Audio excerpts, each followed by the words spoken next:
Oke. Nah, hampir lupa. Jadi sebelum kita mulai, kita bakalan sesi foto dulu. Nah, jadi teman-teman ini biar keburu kabur gitu ya. Jadi kita bakalan sesi foto dulu. Jadi mohon banget teman-teman untuk open kamera, ya, mau nggak? Terus nanti kita foto, sesi foto dulu. Oke, ini ada 12 ini ya. Bentar. Untuk yang oke.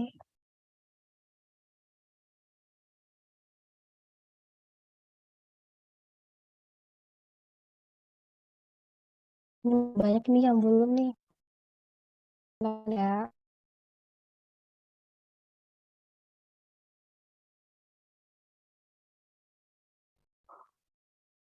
Page 1 udah, page 2.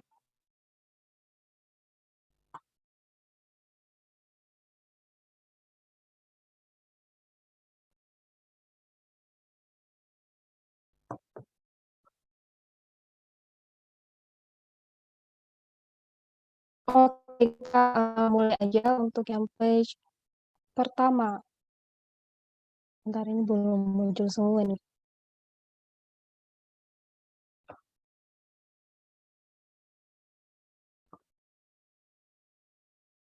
Oke, bentar.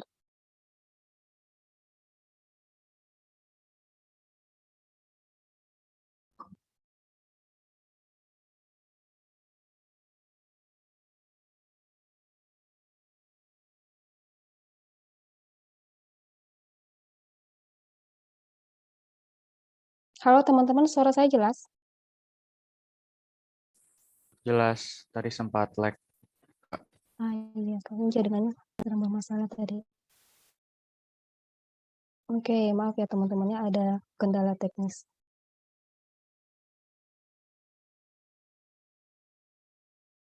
Oke, 1, 2, 3. Terus yang page kedua. Oke, 1, 2, 3.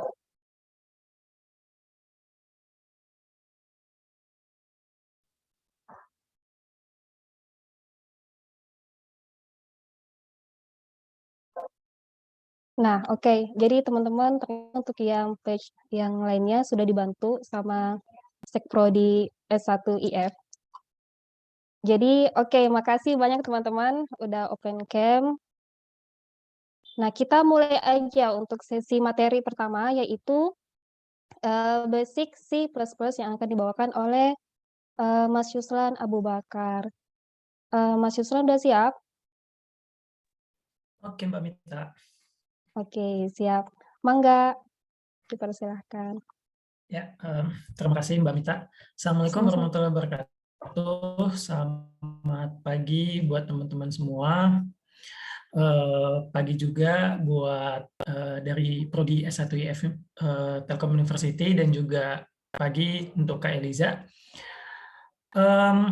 Tadi di awal mungkin kita akan cerita tentang basic C++ ya, tapi saya rasa kemarin saya udah bicara dengan pihak Prodi ya, dengan Bu Fani.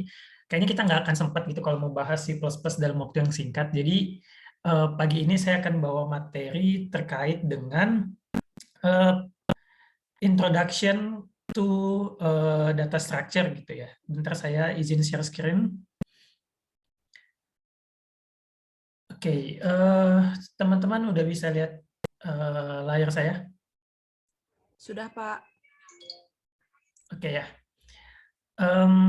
Ya, jadi ini yang akan coba saya sampaikan ke teman-teman gitu ya, terkait dengan introduction to data structure. Jadi kita nggak akan ngebahas lebih dengan C++-nya, tapi apa sih itu data structure gitu. Kenapa sih teman-teman butuh belajar nanti data structure atau struktur data di semester ini gitu ya, di semester 3. Mungkin saya cerita sedikit gitu ya. Dulu waktu masih kuliah nih, kan saya posisi juga kayak teman-teman gitu ya. Saya belajar algoritma pemrograman, saya juga belajar struktur data gitu ya. Jadi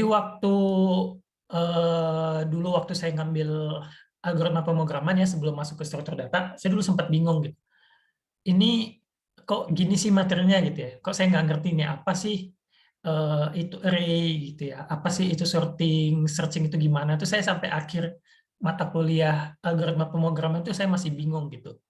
Nggak kebayang lah ini pakainya gimana, nanti di cara aksesnya gimana, cara menggunakannya gimana, terus nanti buat ke depannya itu untuk real life-nya itu seperti apa, aplikasi itu saya masih belum kebayang gitu.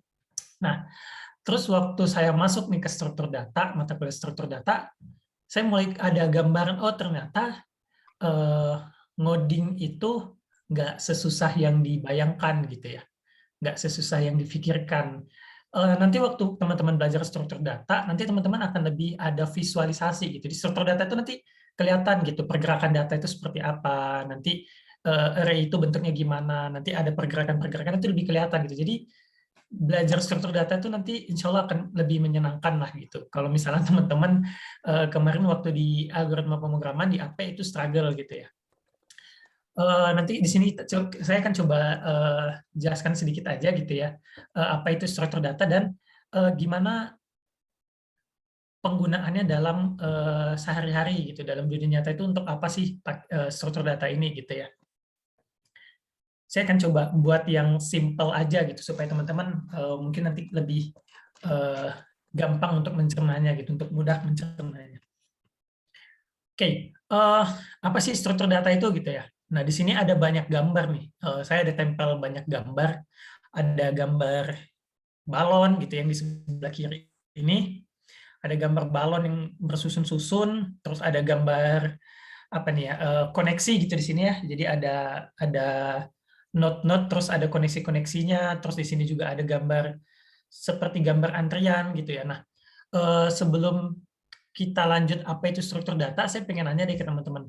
Di sini ada nggak yang bisa memberikan pandangannya di awal gitu ya, terkait apa sih struktur data gitu kalau dilihat dari gambar ini? Ada nggak teman-teman yang mau memberikan pendapatnya gitu?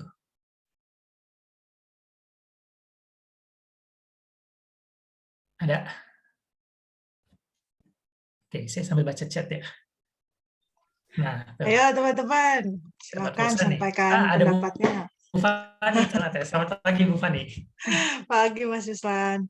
Mangga teman-teman, mungkin sudah ada yang baca RPS mungkin, atau dengar kakak tingkat mungkin, dipersilahkan. Nah, ada gambar-gambar nih, apa sih itu struktur data gitu ya? Permisi, saya boleh jawab? Ya, silakan Mas. Mas siapa nih? Mas Reksi Putra ya? Saya permisi, selamat pagi. Saya Reksi dari IF 44 INT. Jadi saya mau jawab, menurut saya data structure itu adalah sebuah kegiatan atau sesuatu yang kita lakukan untuk membentuk sebuah data itu menjadi suatu unity yang terstruktur dan maksudnya rapi gitu. Pokoknya disusun secara rapi dan juga memberikan kita waktu yang memberikan kita insight yang lebih nyaman dalam mencari sebuah data dan lain sebagainya. Oke, berarti dari Mas bagus. Dari Mas Reksi berarti bagaimana cara menyusun data dan agar mudah untuk dicari. Yes, iya itu. Oke, bagus tuh tadi jawabannya. Terus ada juga nih dari Mas, saya nggak tahu nih Mas atau Mbak ya maaf, namanya Asfa, yang numpuk-numpuk itu stack ya. Nah, berarti udah ada yang baca nih, udah ada yang baca apa namanya RPS mungkin ya, atau udah pernah tahu gitu apa itu stack. Nah, ini yang numpuk-numpuk tuh berarti yang gambar ini ya, gambar balon ini ya, balon ya, balon gitu ya, balon yang numpuk ini. Oke, ya, itu nanti disebut dengan stack. Stack itu apa? Nanti akan kita gambarkan gitu ya. Itu tadi dari Mas atau Mbak Asfa. Terus ada juga nih dari Mas Muza. Berdasarkan gambar saya dapat mengenai beberapa struktur data, itu ada Q, binary tree. Nah, ini juga mungkin Mas Muza udah pernah baca RPS atau mungkin udah pernah tahu gitu sebelumnya terkait dengan Q dan binary tree. Ya, Jadi nanti di dalam struktur data itu ada yang disebut dengan queue, ada yang disebut juga dengan binary tree gitu. Nanti di sini akan ada contohnya, nanti akan saya coba jelaskan sedikit gitu ya. Apa sih itu queue, terus penggunaannya gimana, terus binary tree juga penggunaannya untuk apa gitu ya. Nah, itu akan kita coba bahas sedikit nanti. Oke, ya bagus-bagus nih jawabannya. Berarti udah punya gambaran lah gitu ya terkait apa sih itu struktur data gitu ya. Saya coba lanjut dulu ke slide selanjutnya. Nanti akan kita bahas gitu jawaban-jawaban dari Mas atau Mbak yang tadi udah jawab. Terima kasih sebelumnya. Oke. Nah, kita akan coba lihat dulu ya sebelum kita singgung apa sih itu struktur data gitu ya. Penjelasan struktur data itu apa? Kita akan coba lihat contoh-contoh penggunaan struktur data dalam dunia nyata. Nanti harapannya dari contoh-contoh ini teman-teman bisa menyimpulkan sendiri apa sih itu struktur data gitu ya. Oke, di sini saya punya contoh terkait dengan musik dan juga video player. Nah, pasti teman-teman di sini tidak asing nih dengan yang namanya musik player atau video player. Teman-teman pasti tahu lah yang namanya Spotify gitu ya. Terus ada juga yang namanya Netflix, tuh teman-teman pasti tahu gitu. Kayaknya nggak ada yang nggak tahu di sini gitu ya. Spotify gitu ya, atau yang biasanya kita gunakan untuk mendengarkan lagu gitu ya. Kita sebut juga dengan musik player. Dalam Spotify itu kan kita bisa membuat playlist ya, kalau teman-teman pernah gunakan Spotify, atau mungkin musik player yang lain gitu ya, nggak hanya Spotify, ada Joox dan ada lain-lainnya. Di dalam Spotify itu kita bisa bikin playlist nih, playlist yang isinya bermacam-macam lagu gitu ya. Misalnya ada 10 lagu dalam satu playlist katakanlah gitu ya. Nah, terus teman-teman bisa play kan lagunya. Misal di play dari lagu pertama. Play lagu pertama, terus nanti kalau misalnya teman-teman pengen pindah ke lagu selanjutnya, di sini ada tombol next gitu ya. Di situ ada tombol next. Nah, nanti kalau teman-teman klik tombol next, berarti dia akan lanjut ke lagu nomor 2 misalnya gitu ya. Terus kalau misalnya nanti di lagu nomor 2, teman-teman kira, ini kayaknya nggak enak lagunya gitu, atau teman-teman ngerasa, bosan dengar lagu ini terus, teman-teman bisa next lagi ke lagu selanjutnya gitu, ke lagu ketiga. Nanti dia akan muter lagu ketiga gitu ya. Nah, terus ternyata waktu di lagu ketiga teman-teman pengen balik lagi nih dengerin lagu kedua. Nah, teman-teman bisa klik tombol previous yang ada di sini gitu ya. Nah, hal yang sama juga berlaku kalau misalnya teman-teman nonton series misalnya di Netflix. Katakanlah yang lagi rame sekarang itu series Money Heist misalnya. Money Heist dalam satu season katakanlah ada 5 episode gitu ya. Nah, dari episode 1 teman-teman bisa next ke episode selanjutnya gitu, ke episode 2. Atau mungkin teman-teman juga bisa loncat langsung ke episode yang terakhir misalnya episode kelima. Nah, gitu. Itu bisa gitu ya di Spotify atau mungkin di Netflix gitu ya. Nah, gimana cara si lagu-lagu ini atau film-film ini disimpan di dalam komputer gitu. Nah, dalam struktur data gitu ya, kita kenal ada satu apa namanya istilahnya, satu metode lah gitu ya, satu metode atau satu pengaplikasian struktur data yang disebut dengan namanya linked list gitu. Nah, nanti teman-teman akan belajar nih di struktur data terkait dengan linked list. Apa sih linked list gitu ya? Sesuai namanya, yaitu list yang saling berkaitan gitu antar itemnya gitu ya, atau antar isi-isinya. Jadi teman-teman pasti tahu list itu apa gitu ya. List itu adalah kumpulan dari data gitu ya, kumpulan dari objek data. List itu ada yang sederhana, misalnya kumpulan dari nama-nama buah misalnya. Itu list buah gitu ya. Di dalamnya mungkin ada nama buah apel, ada mangga, ada jeruk dan seterusnya gitu. Nah, list itu juga bisa berupa yang tadi nih, yang nama-nama musik gitu ya. Lalu ada juga film gitu. Nah, itu bisa kita masukkan ke dalam list gitu ya. Playlist itu merupakan pengaplikasian daripada list. Nah, sedangkan linked list itu adalah list yang punya keterkaitan antar datanya. Jadi antar satu data dengan data lain itu saling berhubungan. Sehingga tadi kita bisa di sini tombol ketika kita klik tombol next, dia bisa lanjut ke item selanjutnya gitu. Nah, itu bisa menggunakan linked list gitu. Nah, linked list ini nanti akan teman-teman pelajari di struktur data. Linked list ini banyak jenisnya gitu ya. Ada yang namanya single linked list, ada yang namanya double linked list, ada juga nanti circular linked list gitu. Banyak jenisnya. Nanti teman-teman akan pelajari nih satu persatu jenis-jenis linked list ini di mata kuliah struktur data gitu.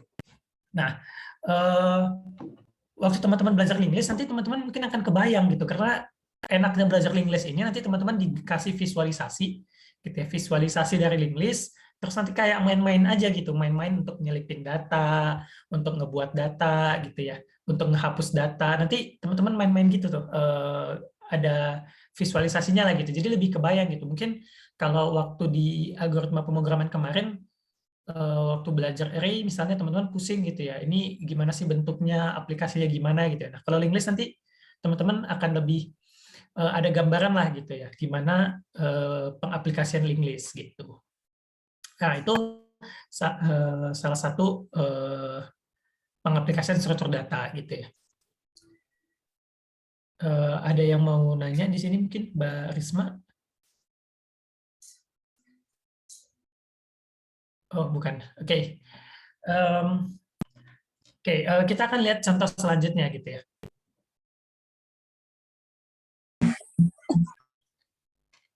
Nah, teman-teman bisa lihat di sini ada 2 buah gambar ya. Oh iya, ini maaf kalau gambarnya ada watermark-nya karena saya pakai yang free version. Di sini ada 2 buah gambar ya. Ada gambar bunga matahari ini yang sebelah kiri, terus ada gambar pegunungan yang sebelah kanan. Nah, mungkin kita akan bertanya-tanya gitu ya. Kita kan tahu bahwasannya komputer itu cuma bisa baca bit 0 atau 1 gitu ya. Dalam komputer itu cuma tahu 0 atau 1 aja gitu ya. Dia nggak tahu tuh apa namanya warna-warna, gambar gitu-gitu dia nggak tahu tuh. Video dia nggak tahu tuh. Karena dia akan diolahnya ke dalam bentuk 0 atau 1 gitu. Nah, terus gimana cara komputer itu bisa nyimpen dan bisa nampilin gambar seperti yang ada di sini gitu. Nah, di sini kan dia nampilin nih gambar bunga matahari dan gambar pegunungan. Nah, gambar gitu ya dalam komputer itu kalau kita zoom dengan sangat besar gitu ya, nanti dia akan kelihatan bentuknya seperti ini nih, seperti yang sebelah kiri ini. Dia bentuknya kotak-kotak kecil gitu. Kotak-kotak kecil nih kalau teman-teman perhatikan yang sebelah kiri yang gambar bunga matahari, ini ada kotak-kotak kecil. Nah, kotak-kotak kecil ini kita sebut sebagai yang namanya pixel gitu ya. Jadi gambar itu disimpan dalam satuan pixel. Nah, mungkin teman udah pernah tahu juga nih. Jadi kalau misalnya ada gambar ukurannya 1080 pixel gitu ya. Nah, berarti dia di dalamnya ada kalau gambar berarti kali-kali. Berarti misalnya 1920 kali 1080 pixel. Berarti di dalamnya ada sebanyak 1920 kali 10.008 kali 1080 pixel. Banyaknya pixel dalam satu gambar tersebut gitu ya. Nah, masing-masing gambar kan pixelnya beda-beda gitu ya. Nah, dia disimpan dalam pixel. Pixel itu atau yang kita sebut ini yang kita lihat ini kotak-kotak ini gitu ya. Dia mewakili sebuah warna gitu ya, mewakili satu warna. Contohnya nih yang pixel pojok kiri atas itu warnanya biru tua. Sebelah kanannya biru lebih muda gitu ya. Sebelah kanannya biru lebih muda lagi. Nanti sampai ke tengah dia warnanya mulai warna kuning misalnya. Nah, warna-warna itu di dalam komputer dia disimpan dalam bentuk kode warna gitu ya. Nanti mungkin teman-teman akan pelajari lebih lanjut gitu ya. Dalamnya ada bentuk dalam pixel itu atau pixel itu disimpannya dalam bentuk kode warna. Nah, kode-kode warna inilah yang bisa dibaca oleh si komputer gitu. Karena nanti dia akan berubah bentuknya ke dalam angka 0101 tadi yang dibaca komputer. Nah, itu disimpan komputer, lalu nanti begitu mau ditampilin gitu ya, kode-kode tadi akan dirubah lagi ke dalam bentuk warnanya sehingga tampillah seperti ini. Seperti gambar yang di sebelah kiri ini gitu. Ada warnanya. Sama halnya untuk yang kanan ini, yang gambar pegunungan. Ini kalau kita zoom besar lagi, nanti dia bentuknya kayak yang kiri ini. Bentuknya kotak-kotak kecil di sini. Kotak-kotak kecil yang menandakan itu adalah pixel gitu. Jadi setiap gambar itu tersimpan dalam bentuk pixel. Nah, Bagaimana cara nyimpan pixel-pixel ini dalam komputer gitu ya. Nah, ini bisa memanfaatkan yang namanya array gitu. Nah, teman-teman udah belajar nih di algoritma pemrograman kemarin. Array ini apa gitu ya. Array ini salah satu media penyimpanan kan gitu. Bentuk penyimpanan. Nah, oke, ini saya diingetin waktu tinggal 10 menit. Oke. Saya akan coba cepat aja kalau gitu ya. Jadi array ini, si kotak-kotak array ini, kita lihat di sini terdiri dari ada baris gitu ya, di sini ada baris, lalu di sini ada kolom gitu ya. Di sini ada kolom. Nah, baris dan kolom itu yang nanti akan disimpan ke dalam array gitu. Nah, itu array itu merupakan salah satu aplikasi daripada struktur data. Jadi bagaimana cara menyimpan gambar di dalam komputer itu menggunakan array gitu, menggunakan struktur data yang kita sebut sebagai array. Jadi dia disimpan ke dalam array, baris-baris dan kolomnya gitu. Nanti kalau mau ditampilkan tinggal dikeluarkan lagi dari array, lalu ditampilkan ke dalam layar kita gitu. Lalu ada yang selanjutnya nih. Nah, ada yang disebut dengan sosial. Di sini contohnya adalah timeline di sosial media. Di sini saya punya gambar Facebook sebelah kiri dan juga sebelah kanannya ada Twitter. Nah, kalau teman-teman pasti pernah lah menggunakan salah satu dari ini gitu ya, baik itu Facebook atau Twitter. Nah, ketika teman-teman post gitu ya, post sesuatu di timeline, pasti post yang paling baru itu akan muncul di paling atas. Gitu ya. Post yang terbaru itu akan muncul di atas.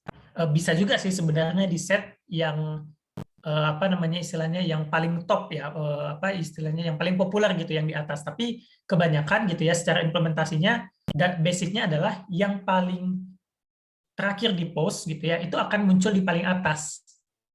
Sama dengan itu baik untuk Facebook, Twitter, terus mungkin yang lain-lain juga gitu ya, kayak Instagram dan lain-lainnya. Kalau teman-teman masukkan di timeline atau nge-post sesuatu, pasti yang paling baru itu ada di atas. Yang lama pasti dia akan numpuk di bawah gitu ya. Jadi sistemnya yang lama terus yang lebih baru sampai yang paling baru di atas gitu. Gitu ya.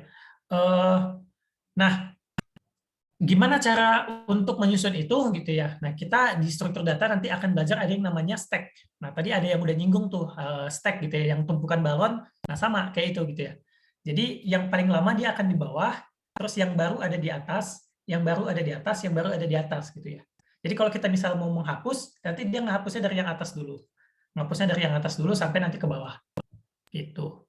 Nah, mungkin teman-teman di algoritma pemrograman juga udah belajar sedikit ya terkait dengan stack waktu mendemokan terkait array gitu ya. Waktu mendemokan array mungkin teman-teman udah belajar juga terkait dengan stack.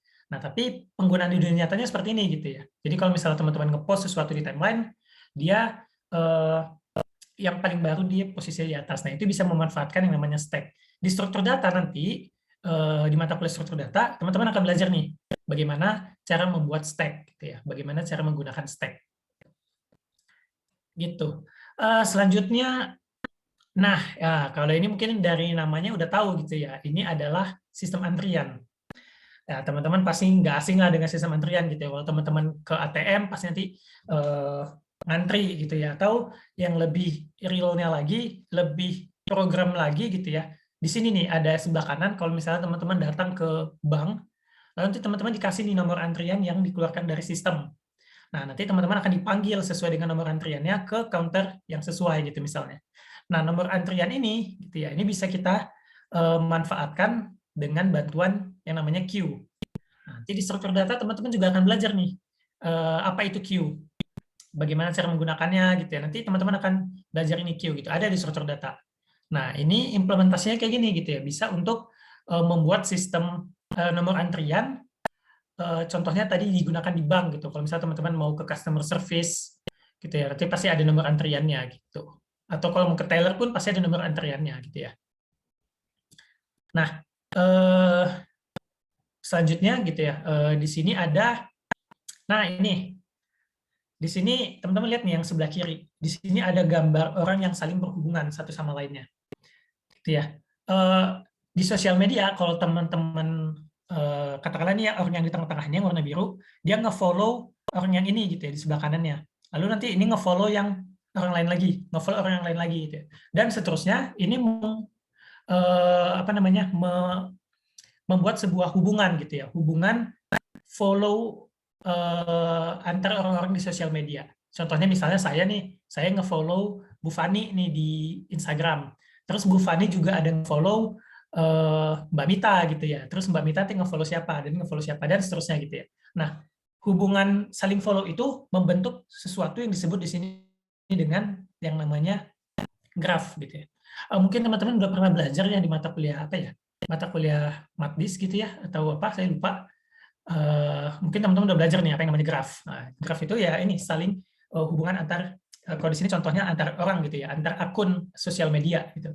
Misalnya di sini contohnya Facebook atau Instagram. Nah, sama itu penggunaan graph. Nanti teman-teman juga akan belajar nih di struktur data gimana sih cara membuat graph gitu. Ada juga gitu teman-teman yang akan belajar. Nah, penggunaannya contoh di dunia nyatanya adalah seperti ini gitu ya. Untuk di sosial media paling seringnya gitu ya. Paling sering penggunaan graph itu nanti teman-teman dapatin di sosial media atau juga di masalah jaringan gitu ya, networking. Nanti teman-teman juga akan belajar terkait dengan graph gitu. Nah, di sini di struktur data teman-teman akan basicnya dulu, graph itu seperti apa sih bentuknya, bagaimana cara menghubungkannya, kalau misalnya mau mutusin graph ini tuh gimana gitu ya. Nah, itu bisa nanti teman-teman pelajari di struktur data gitu. Nah, lalu ada juga penggunaan untuk searching dan sorting. Nah, tadi ada teman-teman ada yang jawab terkait dengan binary tree. Nah, ini salah satu penggunaan binary tree itu untuk searching dan juga sorting. Teman-teman di algoritma pemrograman udah pernah tuh belajar yang namanya binary search. Jadi bagaimana cara searching supaya lebih cepat dibagi dua kan gitu. Dibagi dua, nanti ada yang kiri, ada yang kanan. Nah, kita bisa menggunakan salah satu struktur data yang disebut dengan tree. Jadi contohnya nih di sebelah kiri gitu ya, atau di sebelah kanan nih, sebelah kanan. Misalnya kita mau mencari angka 35 di sini nih, yang paling kanan nih. Kita mau cari angka 35 itu posisinya ada di mana sih gitu ya. Nah, teman-teman tinggal mudahnya kalau pakai tree gitu ya, tinggal lihat 35 itu lebih besar atau lebih kecil sih daripada node yang saat ini dibaca. Kalau misalnya lebih besar, berarti tinggal geser ke kanan. Nah, kalau udah geser ke kanan, berarti yang sebelah kiri ini, gitu ya, semua yang di sebelah kiri itu akan diabaikan, sehingga pencarian akan menjadi lebih cepat. Itu bisa menggunakan, nanti implementasinya adalah tree, gitu ya. Nah, nanti dari sini teman-teman tinggal cek lagi, 35 itu lebih besar atau lebih kecil dari 37. Kalau misalnya lebih kecil, berarti cari yang sebelah kirinya, sebelah kanannya diabaikan semuanya. Sesimpel itu, gitu ya. Nah, jadi dia lebih pencariannya jadi lebih cepat gitu ya menggunakan tree untuk searching dan sorting. Nah, untuk sorting juga sama. Ketika teman-teman nanti mau sorting, tinggal lihat posisinya. Dia bagusnya sesuainya dimasukin di sebelah kiri atau di sebelah kanan gitu. Nanti teman-teman akan belajar nih namanya tree. Nah, dari beberapa contoh tadi gitu ya. Sebenarnya struktur data itu apa sih gitu ya? Struktur data itu apa? Nah, di sini saya coba rangkum ke dalam 3 kata aja struktur data itu apa gitu ya. Yang pertama adalah store gitu. Gimana cara nyimpen data di komputer itu gimana sih gitu ya. Nah, caranya banyak tadi tuh, ada bisa menggunakan linked list, bisa menggunakan array, queue, stack gitu ya, tree dan lain-lainnya. Itu ada struktur data gitu ya. Gimana cara kita nyimpen data ke dalam komputer. Lalu yang selanjutnya adalah organize gitu. Gimana sih cara kita nyusun data? Nah, struktur data itu adalah bagaimana cara menyusun data. Ini tadi udah dijawab nih sebelumnya sama Mas Reksi tadi ya. Bagaimana cara nyusun data supaya apa? Supaya nanti kalau kita mau cari data tersebut gitu ya. Kalau kita mau akses data tersebut itu lebih mudah, lebih cepat gitu ya. Karena datanya sudah tersusun. Datanya sudah tersusun dengan baik gitu ya. Kita udah tahu susunannya, jadi kita lebih mudah untuk mencarinya, lebih mudah juga untuk mengakses data tersebut itu. Mau kita tambahin, mau kita hapus, mau kita edit gitu ya, lebih mudah gitu. Nah, terakhir, struktur data itu adalah bagaimana cara kita mengatur data gitu ya. How to manage the data gitu. Gimana cara ngatur data supaya itu tadi ya ujung-ujungnya sama gitu ya. Supaya lebih mudah gitu untuk dalam mengakses datanya. entah itu untuk cari data gitu ya, entah untuk menghapus data, edit data dan sebagainya gitu. Nah itu terkait dengan struktur data gitu ya. Nanti inilah yang akan teman-teman, tiga inilah nanti yang teman-teman pelajari dalam mata kuliah struktur data selama 1 semester ke depan gitu ya. Harapannya nanti dari setelah teman-teman belajar struktur data, ke depannya nanti untuk mata kuliah selanjutnya atau untuk nanti di dunia kerja, teman-teman akan lebih mudah lebih mudah lah terjun ke dalam dunia kerja gitu. Karena sekarang banyak gitu ya perusahaan-perusahaan kalau misalnya mau seleksi seorang programmer gitu ya, atau seorang data analis gitu, atau yang sejenisnya, itu nanti basicnya akan ditanya terkait dengan struktur data. Struktur datanya bagus atau enggak. Kalau struktur datanya enggak bagus, agak berat nih perusahaan untuk menerima teman-teman gitu. Tapi kalau struktur datanya kuat gitu ya, teman-teman akan peluangnya besar gitu untuk masuk atau terjun ke dunia kerja tersebut gitu. Oke, teman-teman, mungkin itu yang bisa saya sampaikan dalam waktu ya kurang lebih 30 menit gitu ya. Nanti setelah ini akan dilanjutkan sesinya Kak Eliza terkait dengan bagaimana cara menggunakan tools kolaborasi ya. Nanti akan belajar bareng-bareng sama Kak Eliza, praktek juga. Kalau teman-teman nanti punya pertanyaan apapun itu terkait dengan tadi struktur data atau mungkin hal-hal yang lain juga boleh, teman-teman boleh kontak saya di sini gitu ya. Ada nomor telepon saya, juga ada emailnya gitu ya. Feel free untuk nanya gitu ya. Oke, mungkin itu aja yang bisa saya sampaikan. Terima kasih banyak buat teman-teman. Terima kasih juga buat Prodi yang sudah memberikan kesempatannya. Kalau ada salah-salah mohon maaf. Assalamualaikum warahmatullahi wabarakatuh. Selamat pagi. Waalaikumsalam warahmatullahi wabarakatuh. Terima kasih Mas Yusran atas materinya. Jadi itu ya teman-teman ya, tadi kata Mas Yusran di perusahaan ternyata struktur data sangat dibutuhkan gitu. Dan juga kan sini teman-teman kebanyakan yang nanti di semester ganjil yang akan mengambil mata kuliah struktur data. Jadi harapannya dengan materi hari ini jadi udah kebayang gitu ya. Jadi nanti pas di proses belajar nanti bisa lebih mudah gitu ngikutinnya. Oke, makasih Kak Yusran. Nah, teman-teman kita lanjut di materi kedua yaitu ini lebih ke tutorial ya, tutorial GitLab. Kepada Mbak Eliza, mangga dipersilahkan. Iya, terima kasih. Oke.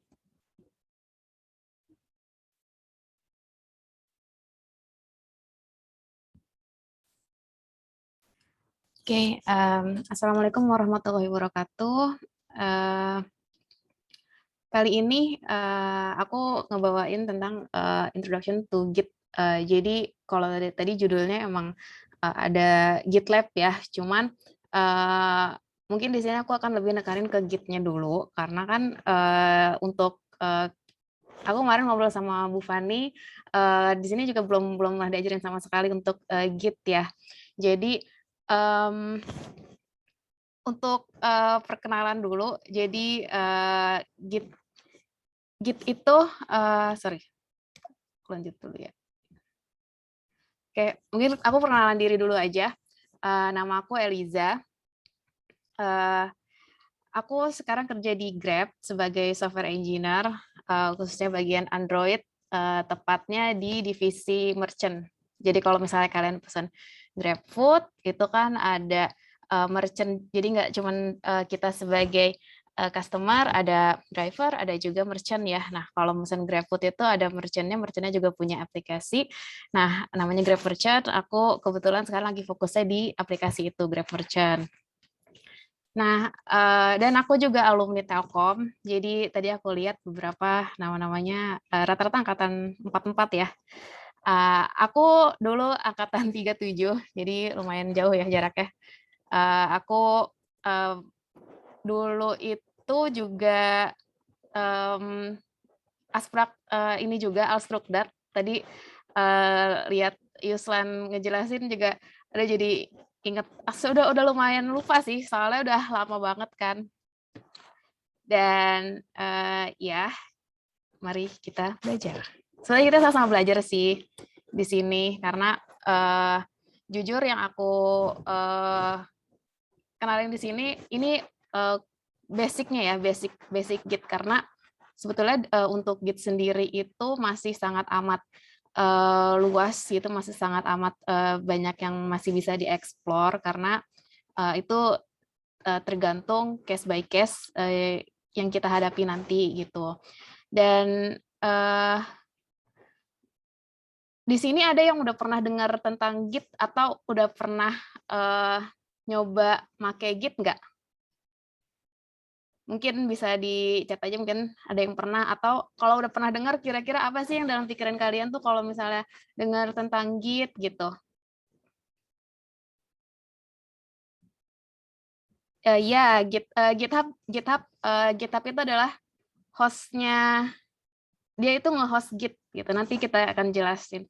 Ya, version control, betul. Ini lumayan udah pada tahu ya. By the way, ini aku tuh dulu zaman aku kuliah, itu tuh aku bener-bener nggak pernah apa ya, kayaknya pas aku mulai tahu GitHub itu mungkin sekitar semester 5 kayaknya. Dan zaman dulu tuh di mata kuliah kita sendiri belum ada, dulu belum dikenalin tentang Git gitu. Dan kebetulan dulu juga pas aku kuliah, aku nyari tahu sendiri, nyoba-nyoba. Nanti kalau misalnya kita buka nih GitHub aku, sebetulnya masih ada tugas-tugas kuliah, dan dulu tuh aku upload ke Git, tapi itu juga kayak uploadnya tuh kayak gini sih, kayak anak-anak amatir gitu kan. Jadi ya udah, pas itu aku juga nggak ngerti sama sekali tentang Git. Jadi Git itu benar tadi ada yang bilang di sini version control. Jadi kalau misalnya mungkin kalian di sini belum pernah udah pernah bikin suatu project code yang barengan nggak? Jadi multiple programmer. Kalau game kan multiple player ya. Ada yang udah pernah? Project ya teman-teman, bareng-bareng. Project Satu ya. tugas dikerjainnya bareng-bareng. Kakak, mungkin ada yang pernah pakai? Iya, ada yang, oh ini ada yang pernah pakai Git, diajarin temen. Wah, bagus. Jadi kalau misalnya kita, apalagi sekarang kan kalian kuliahnya kan dari berbagai tempat nih, karena maksudnya apa ya, kalau orang kerja kan sebutnya WFH ya.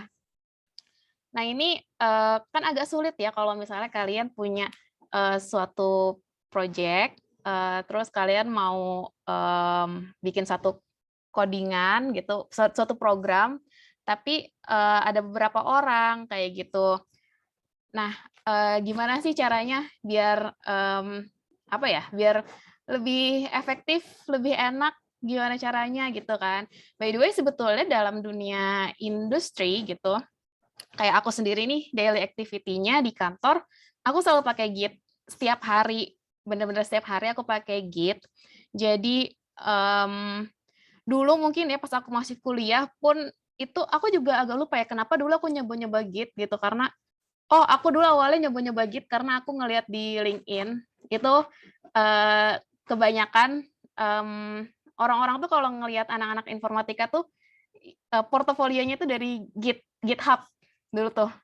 Nah jadi aku ngelihat nih, oh GitHub apaan sih gitu, soalnya aku nggak tahu GitHub apaan. So aku lihat-lihat, oh mereka ngupload codingan mereka gitu. Cuman aku dulu nggak ngerti caranya pull request gimana, caranya komenin gimana gitu. Yang aku tahu cuman cara ngupload ke codingan aku ke GitHub-nya gitu, ke repository-nya gitu.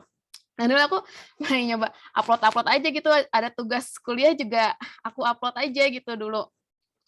Tapi ya itu cuman ya udah nggak aku apa-apainin juga gitu, tapi lumayan kepake karena minimal aku ketika itu aku tahu komen untuk nge-commit, komen untuk nge-push, nge-pull, itu minimal yang kayak gitu aku tahu gitu. Nah karena ketika dulu zaman aku lulus itu sebetulnya nggak cuma dari Telkom doang, dari universitas lain itu banyak banget alumninya yang fresh graduate-nya yang tidak mengerti Git, sedangkan kebanyakan dari company itu terutama tech company ya, tech company itu mereka pasti menggunakan Git gitu, hampir semua mereka semua menggunakan Git gitu untuk version control-nya kayak gitu. Dan kalau misalnya kita nggak tahu kan, jadinya kan agak bingung ya. Kebetulan dulu juga pertama kali aku masuk kantor,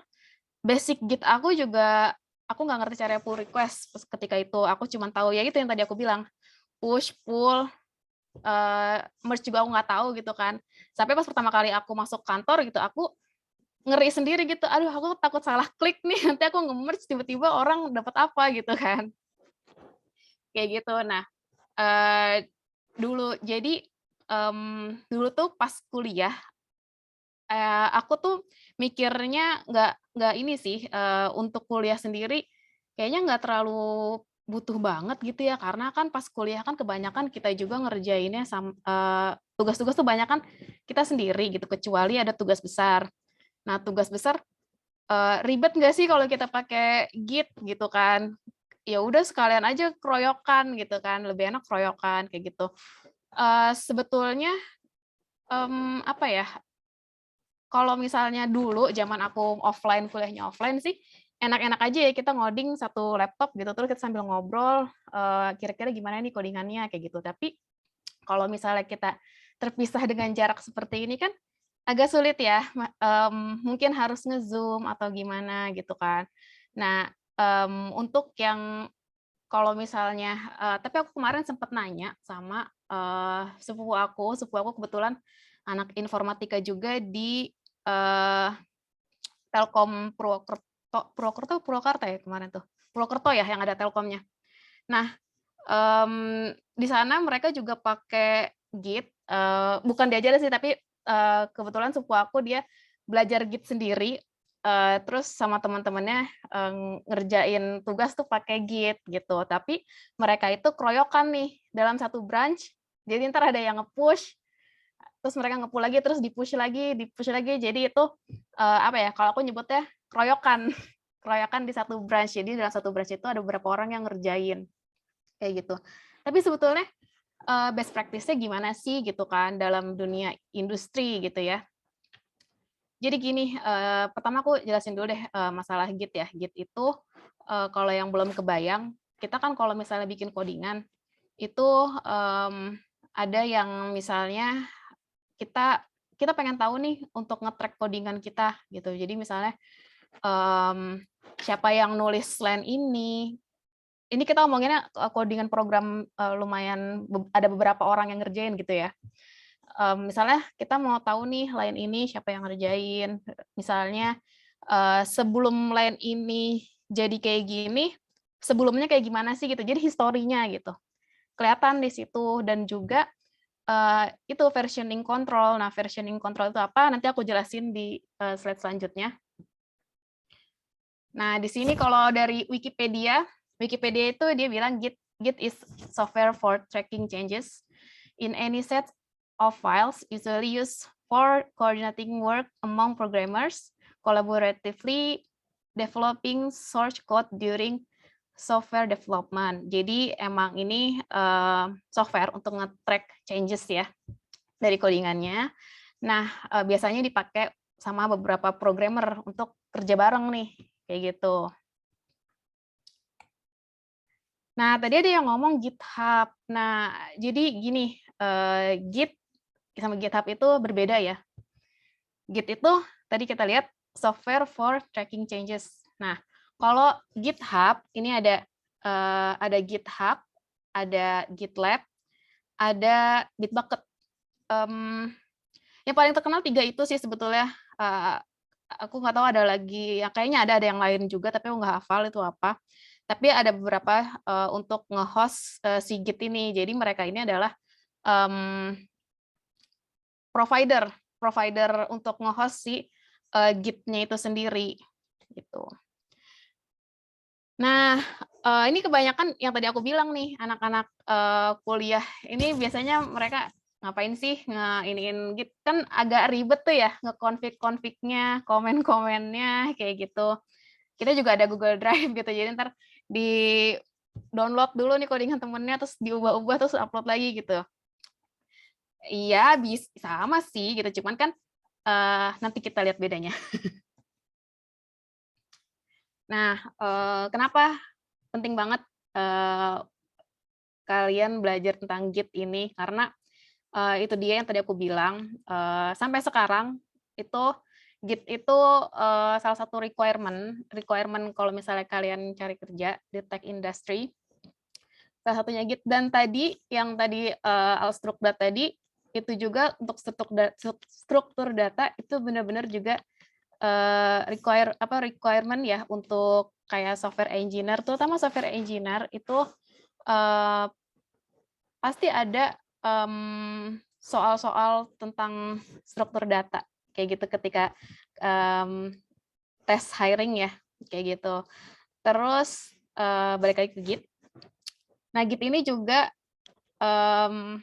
memudahkan kita untuk kolaborasi sama tim, karena di Git itu kita nggak cuman bisa nyatuin codingan. Jadi ketika misalnya teman kita bikin changes di codingan kita bisa nge-review gitu. Jadi kita bisa ngeliat nih codingannya udah oke atau belum ya kayak gitu. Untuk dalam dunia industri kayak di pekerjaan aku lah ya sehari-harinya, kebetulan gini, mungkin aku sedikit cerita. Tim aku ini sekarang kan kalau misalnya di Grab kita main ada tech family, dalam tech family itu ada squad lagi gitu. Nah, kalau misalnya tech family yang tadi aku bilang aku kan di merchant ya. Aku di tech family merchant. Nanti ada squad-nya lagi, squad aku itu namanya marketing insight. Nah, itu biasanya aku yang ngurusin campaign-campaign. Jadi kalau misalnya kalian lihat ada promo-promo Grab gitu ya. Nah, itu tapi ini promonya untuk di merchant-nya sih. Jadi merchant-nya kan nge-manage nih dapat promo. Karena kan kalian suka lihat ya, oh Bakmi GM nih punya promo apa gitu. Nah, itu setelah si merchant-nya juga mereka nge-manage gitu. Nah, tim aku bagian itu. Nah, di squad aku ini kebetulan kita kurang lebih sekitar 12-11 orang dalam satu squad, itu termasuk QA, mobile, web, dan juga back-end. Untuk mobile-nya sendiri, pokoknya total orang Indonesianya itu ada 3 orang. Yang selebihnya tuh yang lainnya ada yang di Singapura, ada yang di Malaysia, ada yang di Beijing gitu. Jadi emang kesehariannya pun aku emang nggak ketemu langsung gitu. Jadi kita pasti selalu by apa ya? Emang dari jarak jauh kayak gini ya, by Zoom atau tadi Git tadi. Nah, itu sangat amat membantu ketika kita tidak bertemu langsung. Nah, seperti yang tadi aku bilang, bisa nge-review, reviewnya itu juga by line gitu. Kalau misalnya kita pernah lihat ya di Google Docs, itu kan bisa nambahin komen tuh, kurang lebih kayak gitu. Itu kan di spesifik kata tertentu gitu, kita bisa nge-add komen gitu.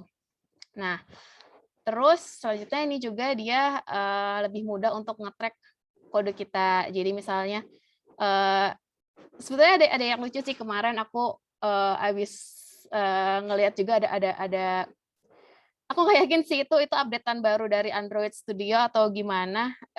Jadi kalau misalnya kita Android Studio itu kalau misalnya kita klik kanan bisa ngeklik menu annotate. Nah, annotate ini kita bisa lihat nih line ini terakhir yang ngerjain siapa, tanggal berapa.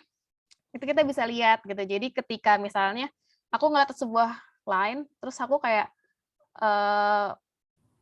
ngerasa ini line kok kayak gini ya gitu. Misalnya aku lagi nyari root cause sebuah bug gitu. Terus aku menemukan satu line sepertinya ini root cause-nya gitu. Terus aku lihat oh ini habis diganti nih sama teman aku kemarin gitu. Aku jadi bisa tahu nih, oh dia yang ganti dan aku bisa tanya ke dia gitu kan. Kenapa ini jadi kayak gini, ada concern kah atau gimana gitu. Jadi kita bisa diskusi lagi kayak gitu. Nah, itu jadi ke-track nih line ini siapa yang ngerjain, siapa yang ngubah, apa yang diubah, itu ke-track semuanya gitu di Git. Jadi itu sangat useful banget untuk kita sebagai software engineer, sebagai programmer lah ya. Terus juga history backup. Di sini juga versionnya juga yang namanya tadi version control. Jadi kalau kalian lihat dalam sebuah aplikasi yang ada di Play Store itu kan ada version ya, version misalnya 1.1, 1.2 kayak gitu dan selanjutnya. Nah, itu biasanya kita juga ngontrol itu dari Git ya. Jadi dari repositorinya. Jadi nggak semua yang kita ubah itu langsung. Jadi gini, contohnya misalnya di kantor aku ya, di Grab ini kan ada banyak banget engineer dari berbagai negara juga. Kita ada lebih dari 300 kayaknya engineer-nya. Kita ngerjain, bayangin ada sekian orang ngerjain di satu aplikasi gitu kan. Itu gimana sih cara manage-nya gitu kan. Nah, di situ kita bisa nggak dulu ya, aku tuh dulu pas masih kuliah aku mikirnya bukan pas masih kuliah, pas aku mungkin fresh graduate kali ya, fresh graduate, aku tuh pertama kali masuk kantor aku takut salah ngeklik gitu, karena aku mikirnya dulu aku salah nge-merge malah tiba-tiba user dapat yang aku merge lagi kayak gitu. Nah, padahal kan nggak semudah itu gitu ya. Jadi ada yang namanya versioning. Jadi kalau misalnya kita ngubah sesuatu itu nggak akan langsung masuk gitu ke master branch-nya gitu. Jadi kita ada yang namanya branching strategi kayak gitu. Oke, di sini mungkin kita bisa coba untuk install Git.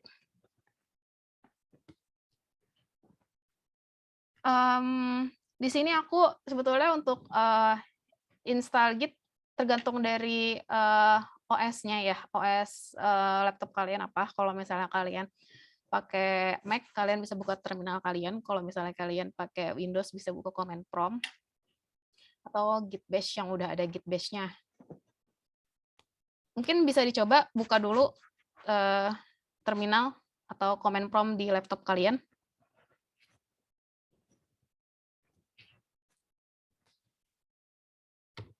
Oke, kalau udah buka terminal atau command prompt-nya, nih ya. Kebetulan di sini aku pakai screenshot dari laptop aku. Laptop aku di sini OS-nya Mac. Jadi mungkin kalau misalnya yang Windows, sebetulnya kayaknya sama deh komennya untuk yang ini. Coba kalian bisa cek dulu di terminal kalian, karena kalau misalnya yang udah pernah install Git, mestinya itu dia akan keluar kayak gini nih, yang aku kasih screenshot. Ini kursor aku kelihatan nggak sih? Kalau aku Kelihatan. Oh, kelihatan ya? Oke. Nah, di sini nih, contohnya kayak gini. Kalau misalnya di laptop kalian udah terinstall, tapi kalau misalnya belum terinstall, itu biasanya mereka akan mengeluarkan error message unknown command atau command not found.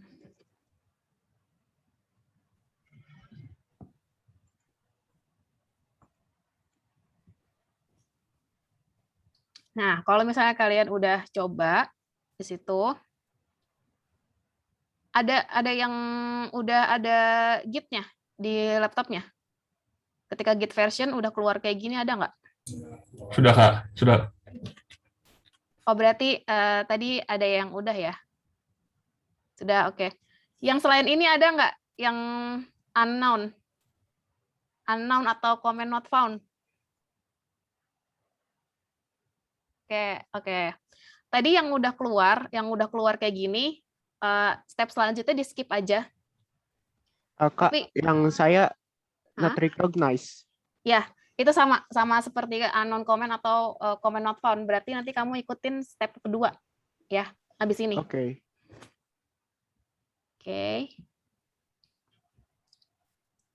Ini ya, tadi yang aku bilang, ini aku tulis di sini karena nanti kan slide-nya juga akan aku kasihin ya. Jadi kalian kalau misalnya ada yang ketinggalan bisa ngikutin, bisa ngelihat dari step-step yang aku tulis di sini. Oke. Nah, ini untuk second step ini, kalau misalnya yang tadi udah keluar version-nya, itu di skip aja yang ini. Tapi kalau yang belum, itu kalian bisa ke, aku copy kali ya ke chat.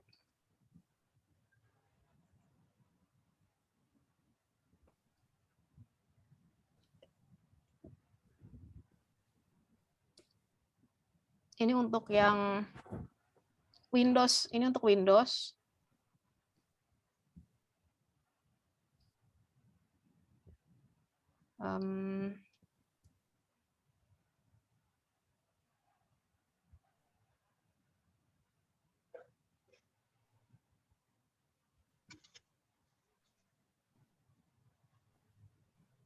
Ini untuk yang Mac. Oh, atau aku share ini aja ya, si slide-nya. Nanti di sini kan bisa langsung diklik.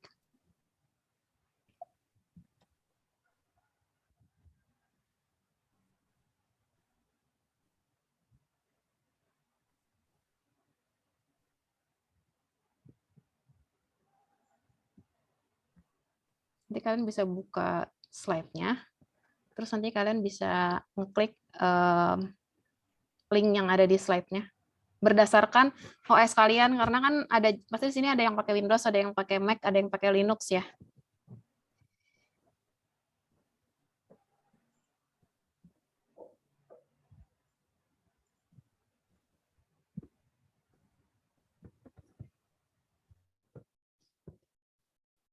Nih, kalian bisa buka slide PPT-nya di chat, udah aku kirim. Nanti kalian ke bagian install ini. Dari slide 11 sampai slide 12. Itu di-download berdasarkan OS kalian. Kalau misalnya kalian Mac, itu kalau misalnya kalian Windows.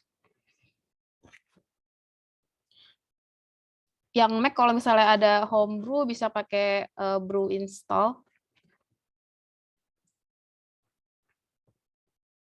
Untuk yang Linux juga ada yang untuk Debian atau Ubuntu, ada juga yang untuk Fedora. Ini udah aku tulis di sini. Ini berdasarkan spesifikasi dari OS laptop kalian. Jadi beda-beda nih tiap OS cara installnya.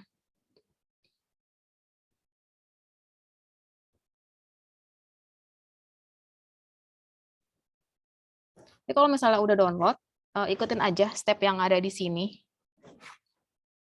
Jadi kayak kalau udah langsung download, tinggal langsung diinstal aja. Prosesnya lama nggak, Mbak Eliza? Nah, ini aku agak lupa ya, lama atau enggak. Di sini ada yang lagi download nggak? Nah, Lama tuh nggak mungkin downloadnya? teman-teman bisa sharing ya, karena ini kan biar nggak krik-krik-krik gitu. Iya, kalau nggak ntar Silakan teman-teman sharing. aku skip dulu ntar kalau nggak. Oh enggak, maksud saya gini, sambil menunggu teman-teman kalau ada yang mau tanya diperbolehkan ya. Oh iya boleh Mumpung boleh. masih pada install, Boleh. silahkan. Mbak Eliza ini dulu juga Aslep toh ya, Mbak Eliza? Enggak, di AI. Dulu aku Aslep AI. Yang mau ke lab AI ya, mau jadi Aslep studi grup di lab AI bisa tanya-tanya. Atau mau tanya gimana sih caranya masuk Grab gitu ya, atau enggak sambil menunggu instalasi. Boleh.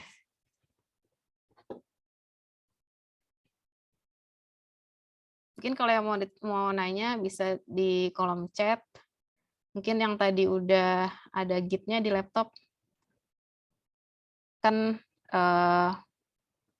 skip nih untuk yang step ini. Boleh. Itu katanya cuma 2 menit downloadnya di chat. Oh iya. Pak Rizal. Setelah itu nanti langsung lanjutin sampai step ini ya. Misalnya kayak ini kan Windows nih sampai bawah nih.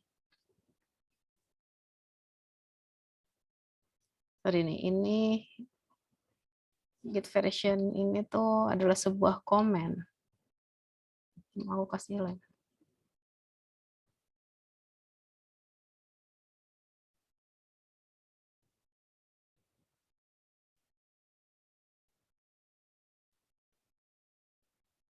Ada yang udah beres belum, teman-teman? Kali bisa di chat, udah Bu, udah beres. Gitu. Biar Mbak Elizanya juga tahu kondisi teman-teman.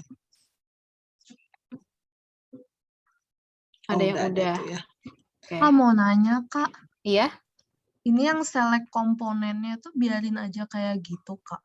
Apa ada yang harus dicentang-centang lagi? select komponen tuh yang mana? Bisa share screen nggak? Oh iya, sebentar ya Kak. Ini atas nama Asfa ya, Asfa Amalia. Mungkin Ya, bisa Kak. digituin host.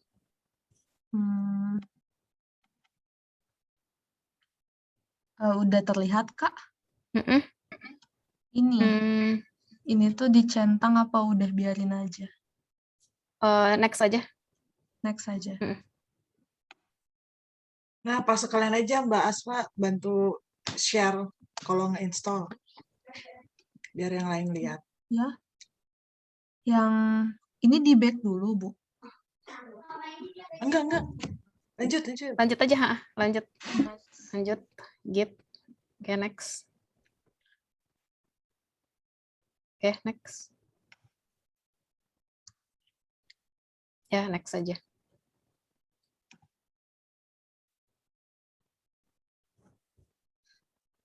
Ini next juga, Kak. Next aja. Ini. Ya, next aja terus. Oh, banyak ya di Windows.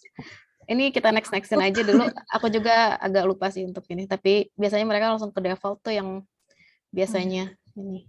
Ini next. Ya, next aja. Ini. Lanjut aja. Ini juga. Ya. Ya, lanjut.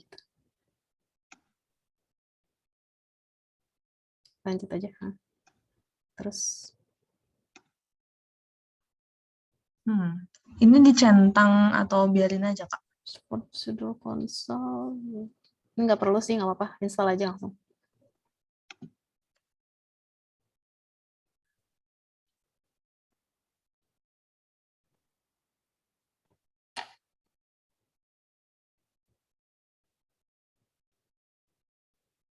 Ada yang nanya nih ya, teman-teman Kak Eriza banyak yang pakai Mac juga di Grab.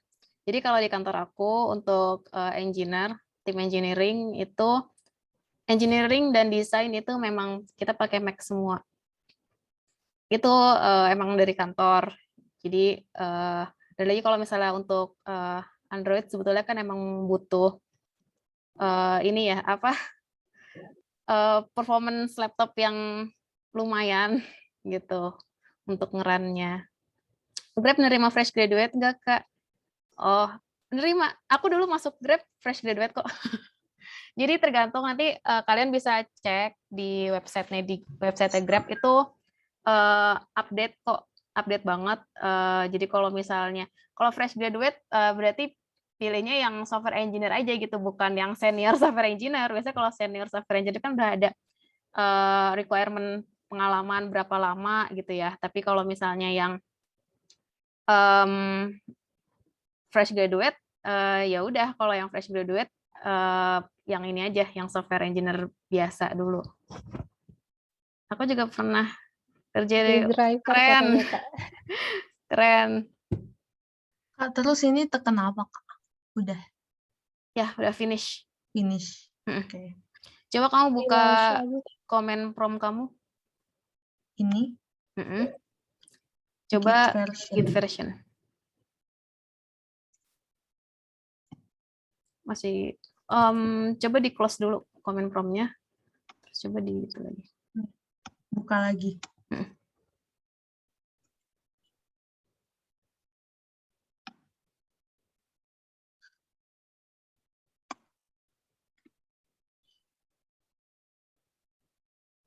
Udah ada ya? Udah terinstall ya? Berarti nanti yang lainnya bisa ngikutin kayak gitu ya. Permisi Kak, untuk default editor pakai Vim ya Kak? Kak, saya izin stop share ya Kak. Oh ya, boleh. Itu kayaknya salah satu nanya karena lagi install ya, Salsa ya? Kalau iya tadi saya lihat next. Iya, pokoknya kalau ada install itu next aja. Jadi kita ambil yang defaultnya aja dari Git-nya. Kayak gitu. Semuanya next aja pokoknya. Oke, mungkin aku bisa lanjutin lagi kali ya. Beberapa juga mungkin udah selesai. Oke. Dan sekarang kayak tadi temennya udah selesai ya, udah selesai install dan itu udah ada, berarti udah ada Git di local machine-nya.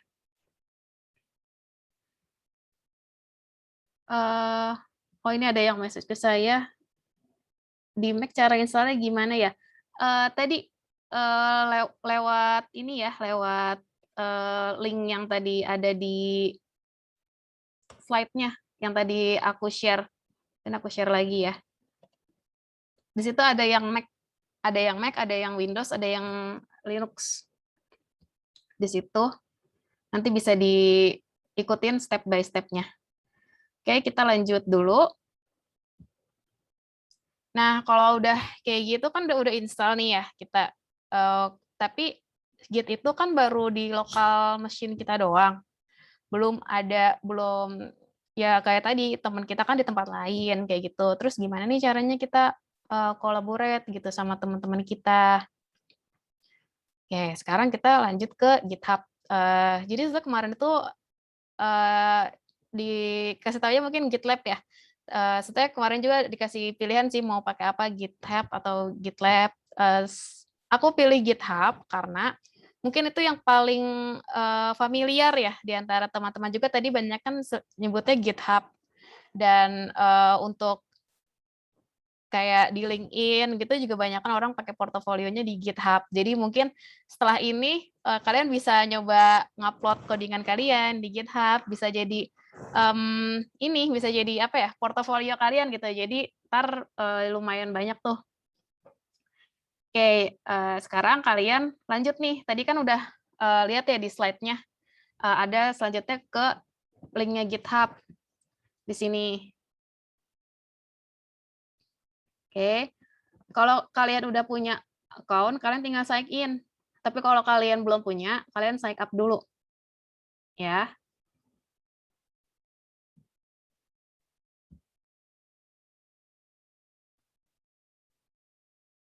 Oke.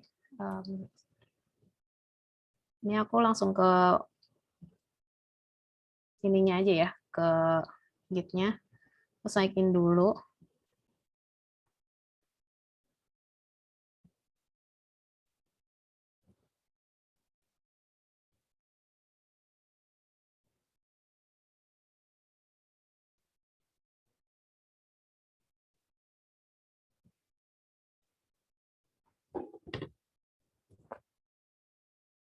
By the way, tadi itu yang tadi password tadi, kalau kalian tahu itu namanya password manager. Kalau misalnya kalian, aku menyarankan untuk menggunakan password manager karena kan kadang itu tuh salah satunya kita untuk apa ya, preventing akun kita entah dihack atau gimana, itu salah satunya dengan itu karena dia akan menggunakan password yang sangat panjang. Tadi kan kalian lihat ya passwordnya panjang banget. Jadi aku sendiri tuh nggak pernah hafal semua password aku.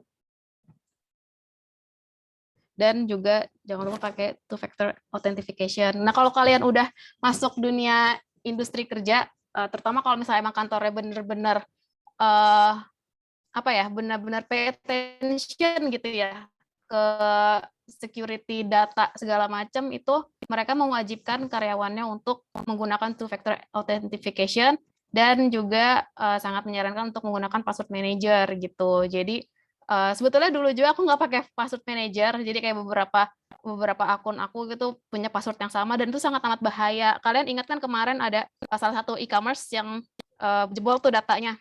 Nah itu kalau misalnya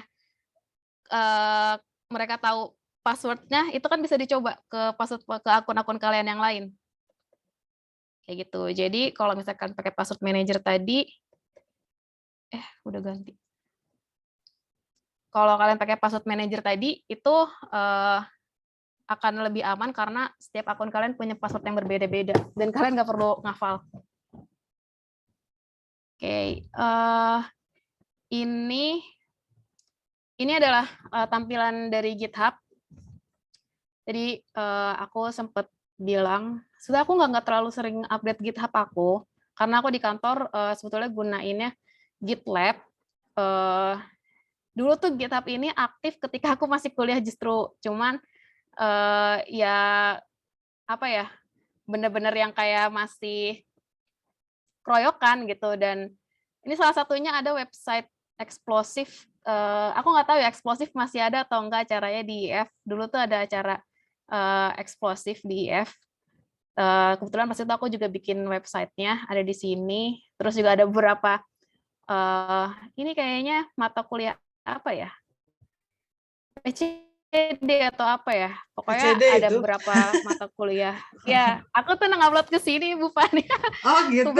Tugas aku gitu, nyoba-nyoba gitu deh gitu. Cuman ya itu kayak aku nggak ngerti kan caranya gimana gitu dulu. Sebetulnya best practice-nya gimana? Aku ya udah aku push aja gitu. Terus tapi nggak diapa-apain juga. Dulu tuh justru Git aku tuh aktifnya pas zaman kuliah gitu. Pas zaman kerja ya aku banyak kan ngoding di repositorinya kantor gitu, dan kantor sih sebenarnya pakai, kantor aku sendiri pakai GitLab.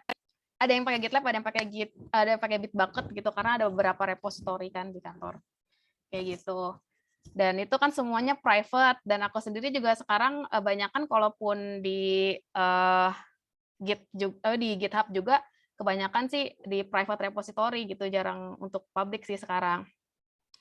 Nah, tapi untuk kalian yang masih kuliah itu bagus banget untuk kalian nge-publish codingan kalian. Aku pernah kayaknya ada di sini salah satu follower aku tuh recruiter. Jadi dulu tuh aku masih kuliah tapi dia nawarin gitu. Jadi bakalan ada yang kayak gitu kalau misalnya kalian upload codingan kalian ke GitHub gitu. Oke, lanjut. Nah, di sini sekarang kalau kalian udah Mbak Eliza, ada ya. pertanyaan tuh di chat, katanya ada pertanyaan, how many team members yang bakal working? Itu pilih berapa ya, Kak?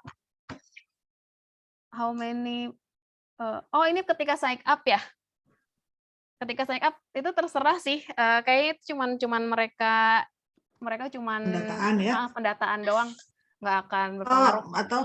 atau mau ini Mbak atau Mas Sidney itu mau tahu tugas besarnya nanti berapa orang sekelompok. Ya mungkin tugas besar teman-teman di struktur data akan berisi 3 sampai 4 mahasiswa per kelompok. Ya. Oke. Ada yang naik pas manager substation. Iya, ada yang gratis juga kok gitu. Nah, lanjut ya. Udah pada selesai yang sign up? Kalau yang login kan mungkin tinggal login ya. Kalau yang sign up udah ada yang selesai?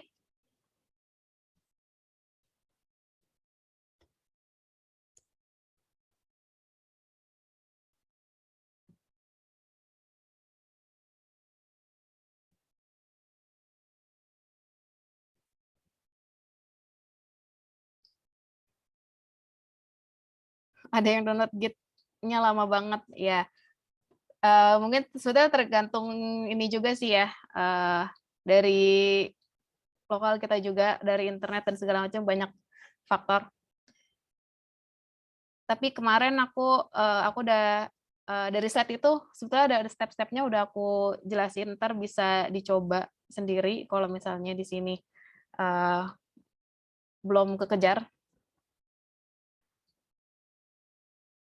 Oke, mungkin lanjut ya, yang saya mungkin udah selesai. Di sini tadi kalau kita lihat ya, kita ke dashboard. Selesai sign up itu biasanya sign up atau login biasanya langsung masuk ke sini nih, dashboard. Kita bisa klik ini nih, icon ini, new repository. Yang ini aku contohinnya untuk bikin new repository ya. Sebetulnya kita juga bisa import repository. Kalau kita punya repository di lokal, kita upload juga bisa gitu. Cuman ini biar samaan dulu semuanya. Ini kita bikin new repository dari sini. Oke. Habis itu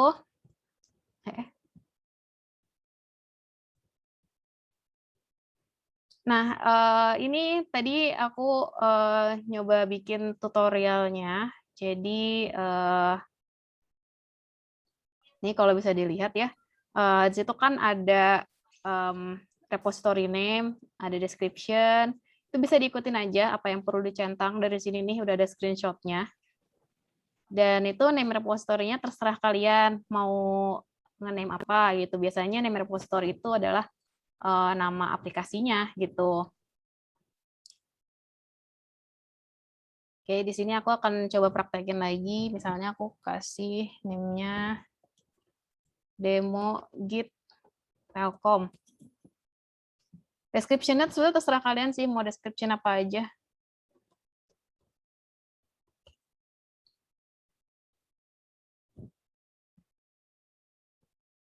Di sini add readme sebenarnya juga opsional, cuman kalau misalnya kalian nambahin add readme itu akan memudahkan orang yang ngelihat repository kalian untuk mengerti tujuan repository kalian tuh untuk apa, kayak gitu. Cuman nanti aku nggak bakalan ngubah readme di sini, karena kita akan fokus ke komennya. Kalau udah langsung aja create repository di sini.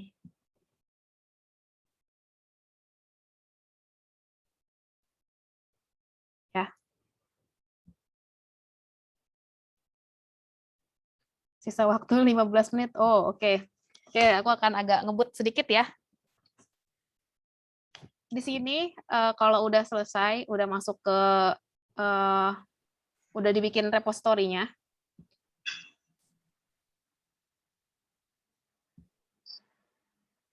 Kita bisa coba yang step ketiga.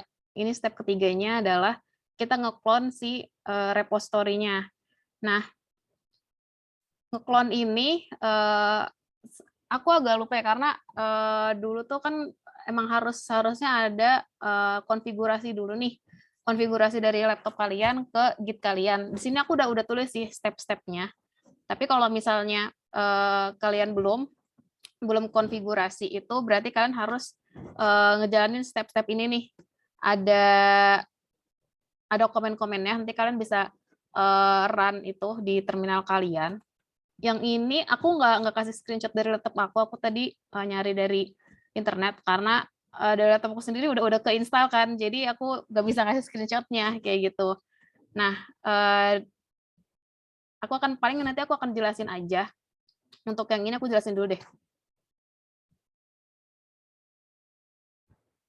Nah, jadi kan tadi itu kalian udah nginstal Git di lokal machine kalian ya, di laptop kalian. Tapi ada juga GitHub. Itu kan belum saling terkoneksi kan, walaupun kalian udah bikin akun GitHub, tapi kan itu belum saling terkoneksi. Gimana caranya dia tahu yang ngejalanin itu dari akun kalian gitu kan. Caranya adalah kalian harus nge-config dulu gitu. Nah, di sini cara nge-config itu sebetulnya ada beberapa cara. Kayak nge-clone itu bisa juga pakai URL HTTPS. Nah, biasanya yang aku kasih tahu di sini dengan menggunakan SSH key. Nah, SSH key ini kalian harus generate dulu. Cara generate-nya gimana? Di terminal kalian atau di command prompt kalian bisa ketik komen ini, SSH key, SSH -keygen -t rs spasi RSA gitu. Nah, nanti kalau misalnya udah kalian enter, itu bakalan ada pertanyaan, kalau misalnya kalian udah punya SSH key, tapi mungkin kalian lupa, nah itu kalian bisa nge-override aja yang punya kalian yang lama, kayak gitu. Atau kalian gunain punya kalian yang lama, gitu, kalau kalian bisa ngebukanya, gitu. Tapi kalau nggak bisa, kalian bisa di-override aja. Terus nanti kalau misalnya dia nanyain passphrase, itu nggak perlu isi apa-apa, kayak gini aja nih, empty. Jadi langsung di-enter aja gitu. Enter, terus ini juga sama, enter lagi. Nanti pas udah ke sini, itu udah ke-generate nih.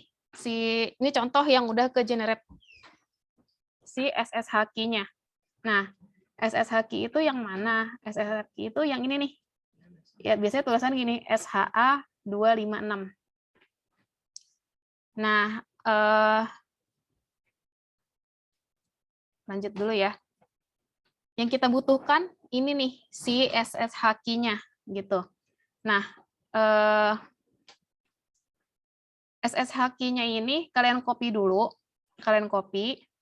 Terus kalau misalnya kalian udah selesai copy,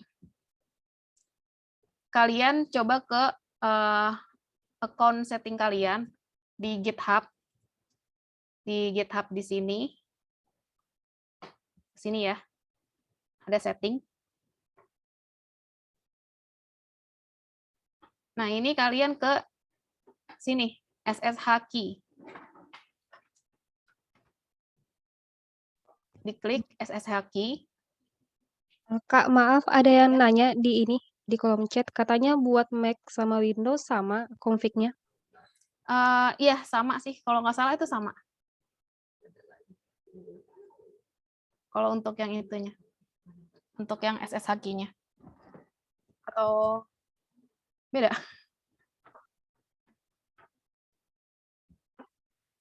Nah, tapi kalau misalnya itu beda, biasanya, tapi kayaknya sih enggak sih, kayaknya enggak beres, karena aku itu juga tadi lihat dari dokumentasi di GitHub, mereka cuma ngasih tahu satu komen, berarti mestinya sih itu berlaku untuk semua OS sih, kayak gitu. Tapi kalaupun mungkin beda, nanti kalian bisa search sendiri juga untuk Windows, kayak gitu. Dan di sini, kalau kalian udah klik yang tadi, SSH key, tab yang SSH key, nah itu kalian akan muncul SSH key di sini, ada list SSH key. Ini salah satu, ini contoh yang punya aku. Jadi kebetulan aku ada 2 laptop, jadi ini untuk laptop satunya lagi, yang ini untuk laptop yang ini, kayak gitu.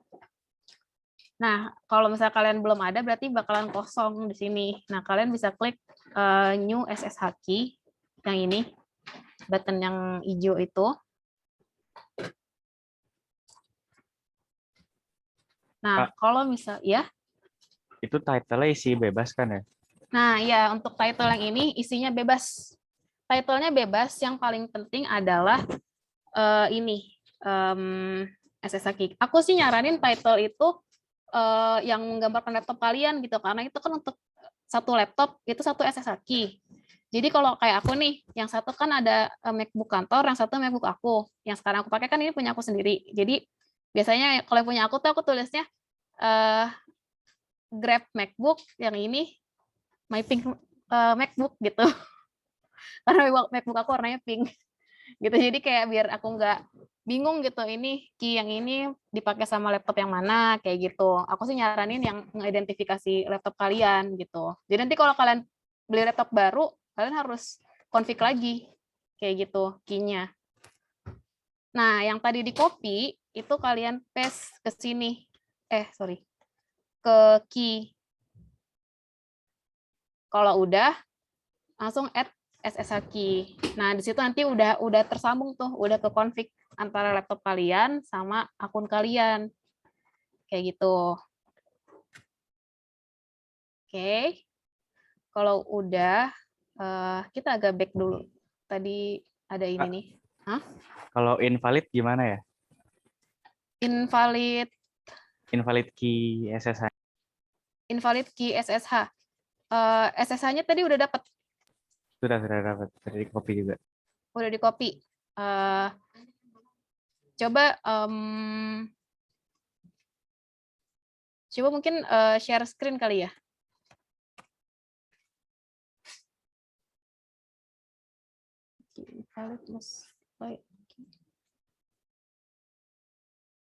Oke, sebentar, Kak.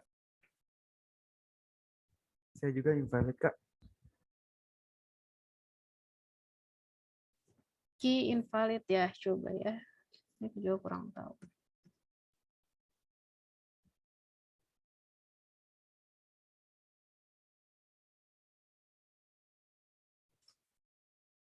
Udah muncul belum ini? Iya. Udah. Invalid. Ini udah dapat dari sini. Oh, oke. Kita coba tunggu bentar ya. Kita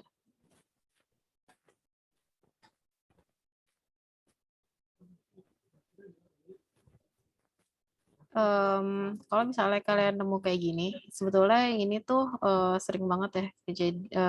Nggak cuman dari ini doang, nggak cuman zaman pas kuliah doang kita nge-search. Itu aku juga sampai sekarang, sampai aku kerja juga aku masih sering nge-search di Google. Ini dia punya problem yang sama.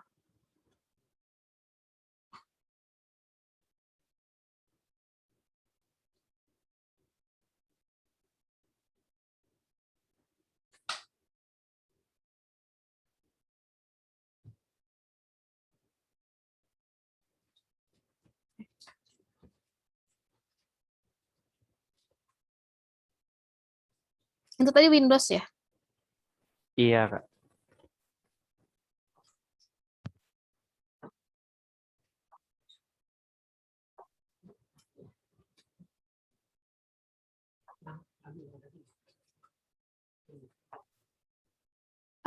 Tapi ada yang bisa nggak? Ada yang nggak invalid nggak?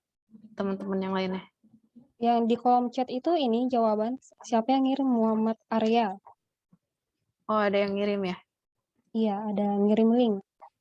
Oh iya, kita lihat linknya yang dikirim.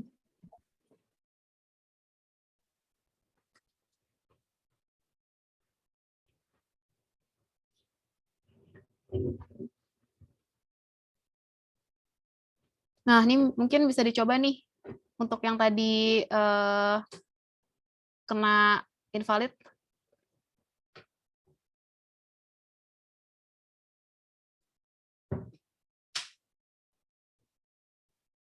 Kalau misalnya di Windows pakai Notepad, copy paste.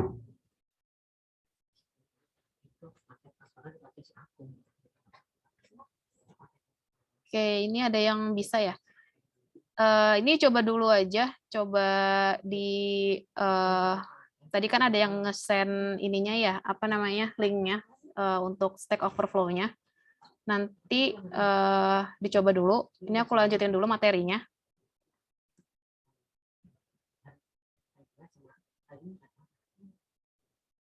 Oke, untuk materinya tadi yang kalau yang udah kalau yang udah bisa lanjutin ke materinya. Nanti kalau misalnya ada yang belum, misalnya masih invalid juga, ntar nyimak dulu aja ini. Nanti kalian bisa dicoba lagi setelah ini gitu ya.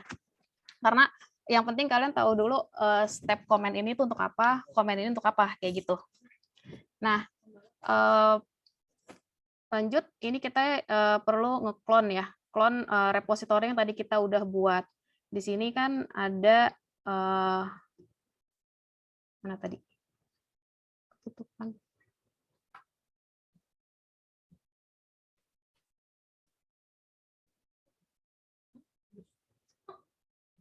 Oke, aku ke profile. Di sini ada repositori. Ini repositori yang tadi dibuat.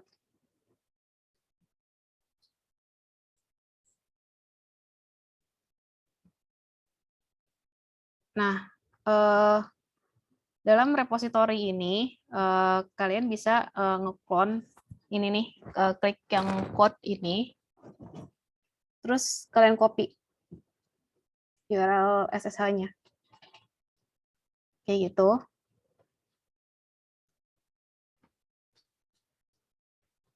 Atau kalau yang belum bisa, coba kayak gini juga, tapi kalian kopinya link ini yang HTTPS. Jangan yang SSH. Kalau yang belum bisa ya, kalau yang tadi SSH key-nya belum bisa, itu pakai yang HTTPS. Coba. Nah, ini aku akan coba ya di sini git clone.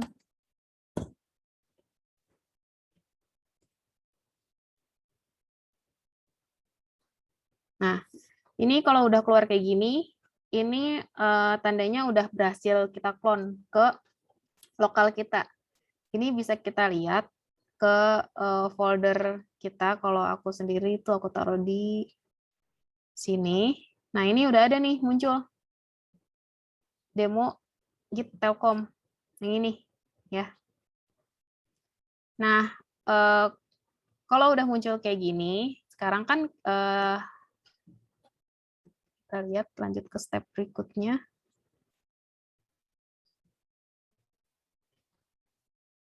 Nah, ini yang perlu aku jelasin nih. Yang tadi kita omongin kalau misalnya kita ngubah codingan itu dalam real world gitu ya, dalam dunia industrinya itu kita ada yang namanya ada master branch, ada feature branch. Dan di sini tadi aku tulis master sama main itu sama, karena dulu itu sebetulnya di GitHub itu dulu mereka nulisnya master, sekarang itu mereka nulisnya main, dan itu aku juga baru ngeh tadi ketika aku nyoba-nyoba di GitHub gitu, karena aku dulu lumayan lama gak mainan GitHub. Di sini apa bedanya master branch sama feature branch? Jadi kalau misalnya kalian punya codingan nih, misalnya kayak tadi nih, ada repository. Nah, repositorinya itu kan tadi belum ada isinya ya, masih cuman .readme doang. Nah, itu pertama kan itu tadi kita masukin ke master branch atau main branch. Jadi kayak apa ya, branch default kalau di kantor aku atau di biasanya di kantor lain juga biasanya kayak gitu sih. Master branch itu adalah branch yang akan dipakai sama semua orang. Jadi codingan yang udah ada di situ adalah codingan yang udah di-review, yang udah fix, yang udah kemungkinan udah oke nih kita masukin gitu. Jadi master branch itu akan digunakan oleh semua orang. Nah, contohnya tuh kayak yang tadi aku bilang kan, ada beberapa programmer nih yang ngerjain, ada ratusan dalam satu repository gitu. Nah, mereka semua akan nge-pull dari master. Dari master itu mereka akan bikin changes mereka sendiri, baru mereka akan pull request. Nah, changes-nya itu mereka bikin di branch feature. Jadi kita di sini nyebutnya branch feature. Jadi sebetulnya untuk penamaan branch sendiri terserah kalian mau namain apa, tapi itu di luar branch master. Jadi apa ya, sistemnya itu dia kayak nge-copy codingan yang ada di master, itu jadi persis sama code-nya, tapi kalian bisa ubah-ubah itu gitu. Nah, kalau misalnya kalian udah ubah-ubah itu, kalian tapi itu nggak akan berpengaruh ke codingan teman kalian. Jadi misalnya ada si A lagi mau ngubah suatu fitur gitu dalam repository yang sama gitu. Dia akan bikin branch baru, branch-nya dia, dan dia ngubah itu di branch-nya dia sendiri. Nah, si B ini juga mau ada perubahan gitu, mau bikin changes gitu. Dia akan bikin branch baru di situ. Dan itu branch-nya dia sendiri, dan itu copy dari master. Jadi semua itu mereka copy dari master. Kalau udah nanti baru mereka pull request gitu. Kalau pull request-nya di-approve, nanti bakalan di-merge gitu. Mungkin masih agak bingung yang namanya pull request dan lain-lainnya, nanti masih kita bahas lagi. Oke, untuk selanjutnya di sini tadi kan udah kita clone ya si repositorinya. Repositorinya udah di clone, jadi kita bisa langsung coba di sini kita lihat ya. Aku clear dulu deh biar kelihatan. Git status. Oh iya, ini aku belum masuk ke repositorinya. Jadi kalau misalnya tadi kan kita udah lihat ya di sini ada folder repository kita yang tadi udah di-clone. Kita harus change directory dulu ke folder itu.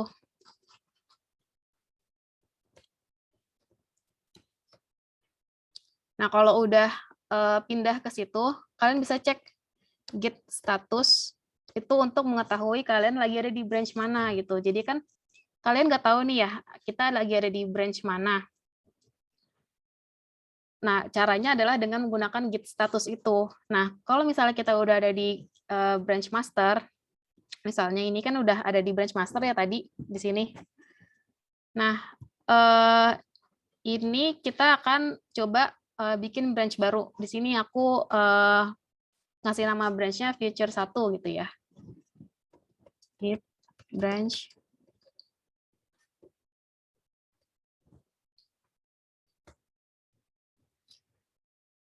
Nah, ini kalau di enter, dia nggak bakalan ngeluarin message apa-apa, tapi sebetulnya dia udah bikin branch baru gitu.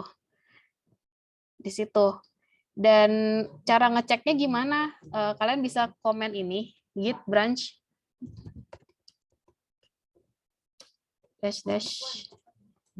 list.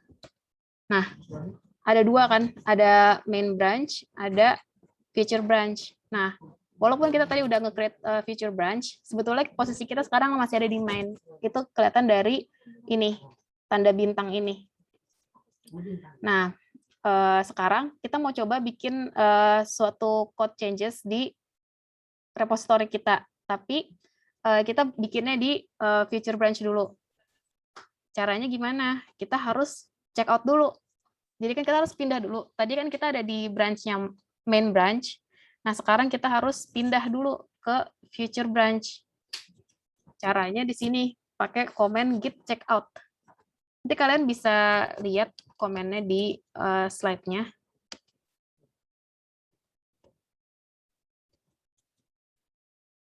Nah, dia udah switch nih ke feature 1. Berarti sekarang kita ada di feature 1 nih posisinya. Nah, kalau udah, kita coba bikin codingan di sini. Misalnya, aku tadi udah nyoba bikin codingan, jadi aku tinggal copy paste aja. Di sini juga udah pada pernah nyobain Python kan ya? Mungkin akan aku copy aja.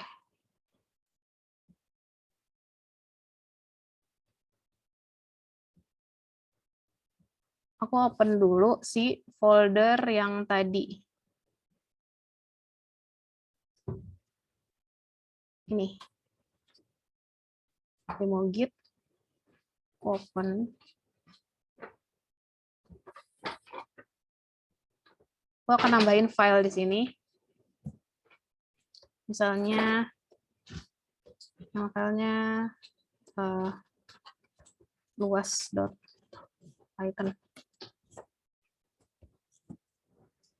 Ini codingannya aku bikin kayak gini.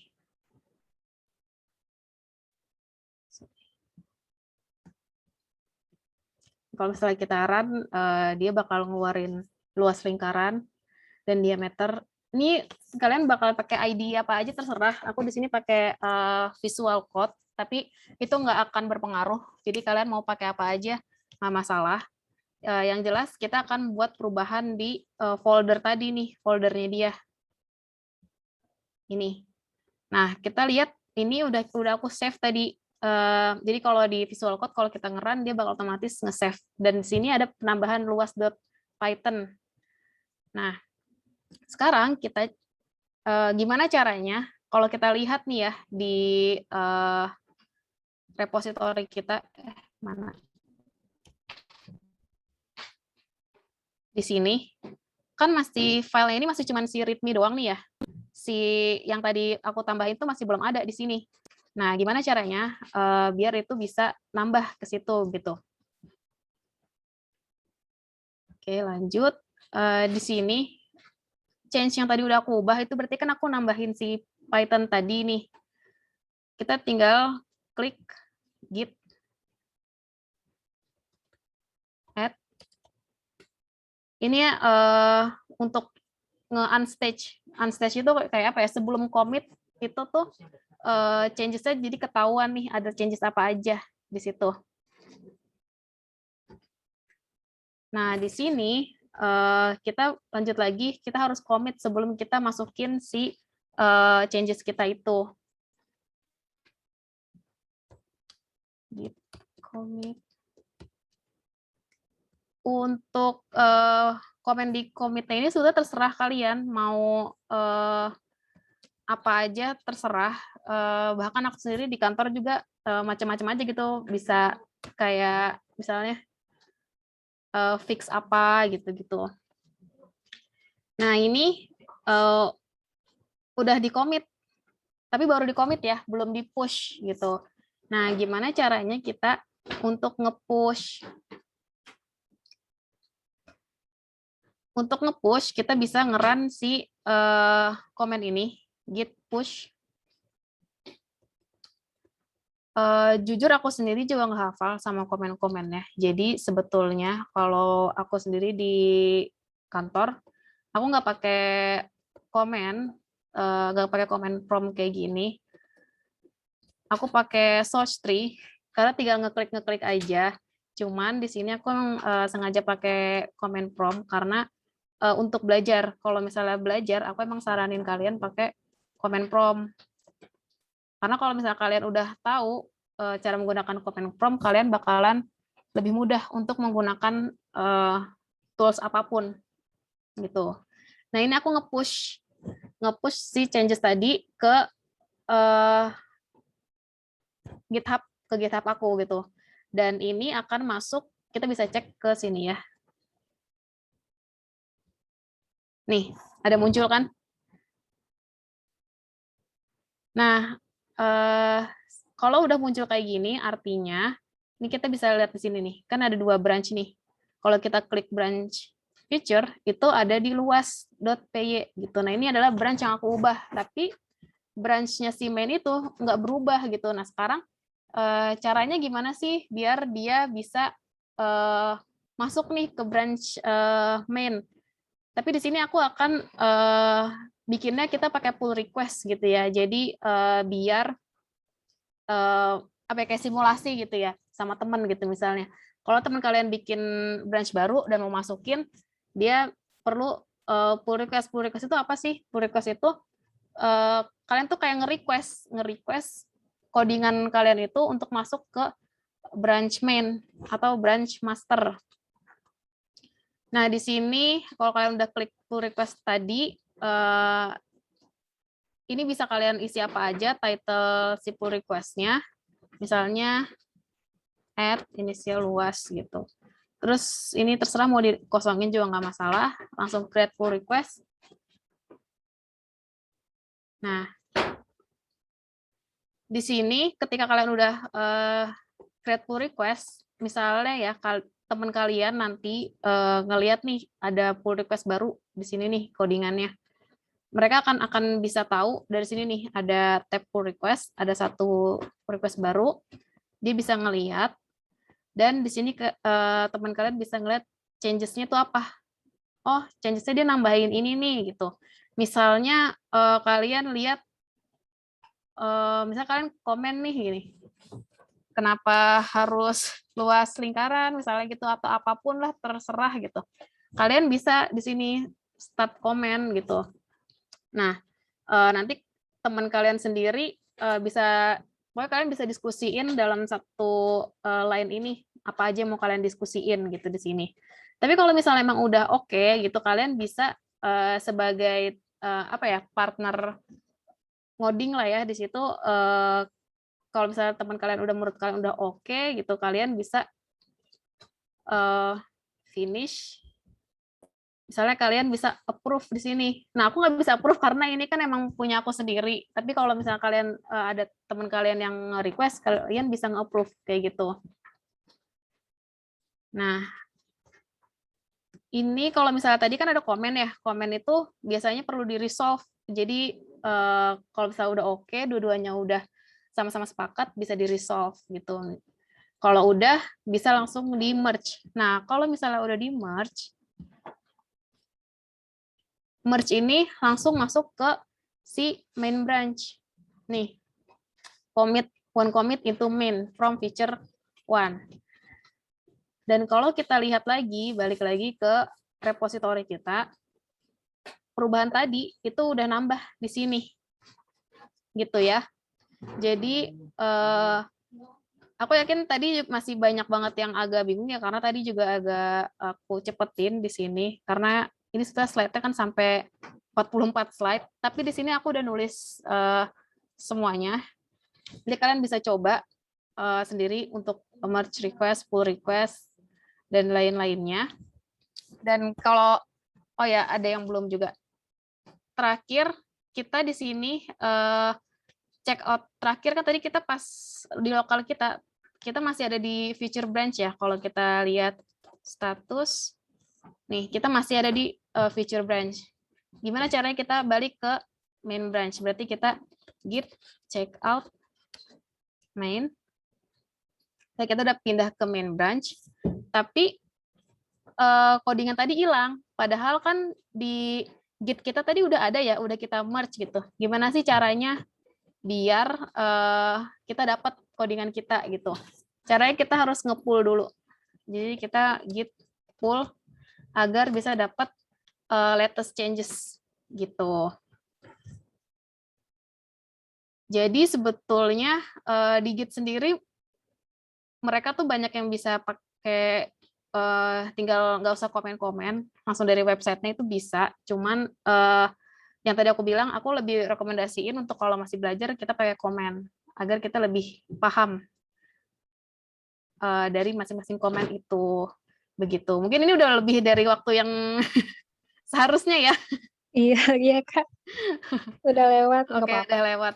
Ya, mungkin itu dari aku, dan kalau misalnya tadi masih ada yang mau ditanyain, bisa tanyain juga ke aku. Kalau di sini aku juga udah nyertain LinkedIn sama sosmed, ntar bisa di DM aja ke aku atau message ke LinkedIn aku gitu.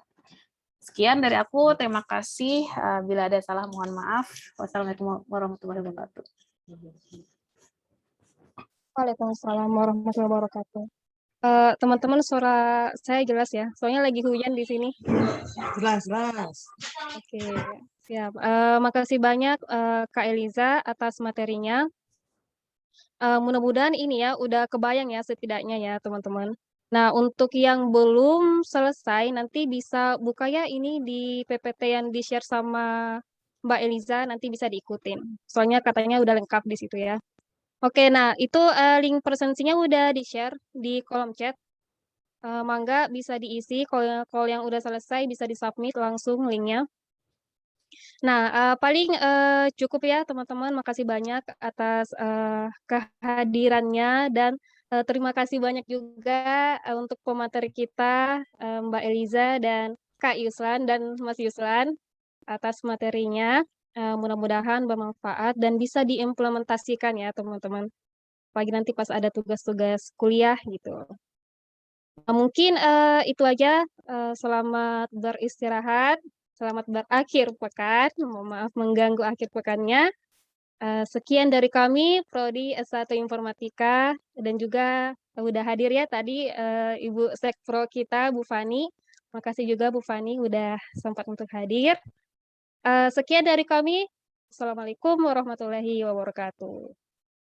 Dan untuk ini link recordnya nanti bakalan di-share. Jadi teman-teman tenang aja. Siap, makasih teman-teman. Mangga udah bisa live. Makasih Mbak Eliza dan Mas Yuslan waktunya ya. Makasih banyak. Sama Ibu. Sama Bu Fani. Sami-sami, makasih semua.